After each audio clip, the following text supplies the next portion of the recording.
திதி யோகம் கரணம் ஆஸ்ட்ரோ ஆன்லைன் டிவி நேயர்கள் அனைவருக்கும் இனிய சௌபாகிய வணக்கம். நான் உங்கள் திதி யோக ஜோதிட முறை ஆராய்ச்சியாளர் பேராசிரியர் சௌபாகிய மணிவண்ணன். இந்த பதிவில் யார் விசுவாசி, யார் துரோகம் செய்ய தயங்க மாட்டார்கள், அதுக்கு என்ன ஜோதிட விதி அப்படின்றதை பற்றி பார்ப்போம். பொதுவாக விசுவாசம் அப்படின்னா அது சனி பகவான் தாங்க. அது எல்லாருக்கும் செட் ஆகாது. ஒருவருடைய ஜாதகத்தில் சுபபலம் பெற்ற சனி இருந்து விட்டால் அவர்கள் நல்ல விசுவாசமாக இருப்பாங்க. இந்த கௌலோகரணம், சகனிகரணம், அதேபோல் விஷ்கம்பம், கண்டம், பரிகணாம யோகம், அதெல்லாம் நம்ம உதாரணமாக சொல்லலாம்.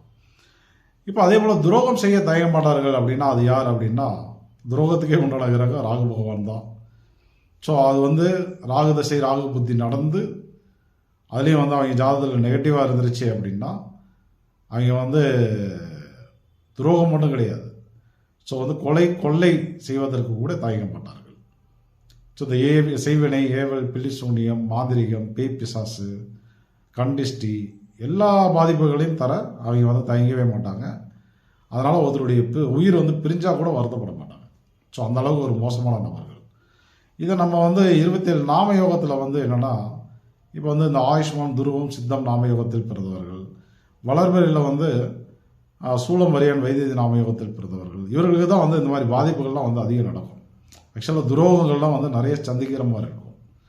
ஸோ துரோகம் செய்பவர்களை நம்ம அடையாளம் பார்த்தே கண்டுபிடிச்சிடலாம். அவங்களுடைய hair style, dressing sense, makeup sense, நடைமுறை பாவனைகள், எதுலையுமே ரொம்ப வேகமாக இருப்பாங்க, ஷார்ட் டெம்பராக இருப்பாங்க, அதிக கோபம் இருக்கும், எதுலையும் ஒழுக்கம் இருக்காது. ஒரு பார்க்கிங் ஆகட்டும், ஒரு டிராஃபிக் ஆகட்டும். ஸோ இதெல்லாம் பார்த்தா நம்ம ஓரளவுக்கு தெரிஞ்சிக்க முடியும். ஜாதகமே இல்லைனாலும் அவங்கள பார்த்து நம்ம கண்டுபிடிச்சிக்க முடியும்.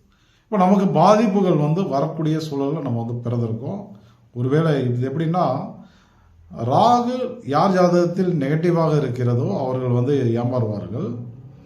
யார் ஜாதகத்தில் பாசிட்டிவாக இருக்கோ அவர்கள் ஏமாற்றுவார்கள். இது ரெண்டு பேருடைய ஜாதகத்தை பொறுத்து அது மாறும். ஸோ ஜாதகத்தை அந்த மாதிரி அது மாறிக்கிட்டே இருக்குன்னு வச்சுக்கோங்களேன்.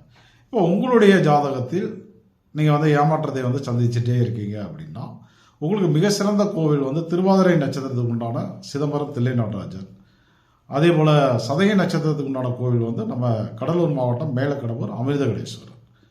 இது நீங்கள் போகும்போது ஒரு பாலவக்கரணம் அல்லது நாகவக்கரணம் நடைமுறையில் இருக்கும்போது பார்த்துக்கோங்க.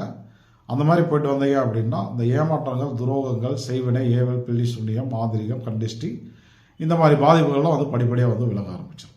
சரிங்களா? இது போல் பல அறிதல்களை தெரிந்து கொள்ள விரும்பினால் நம்மளுடைய சேனலை சப்ஸ்கிரைப் பண்ணிக்கோங்க. நன்றி, வணக்கம்.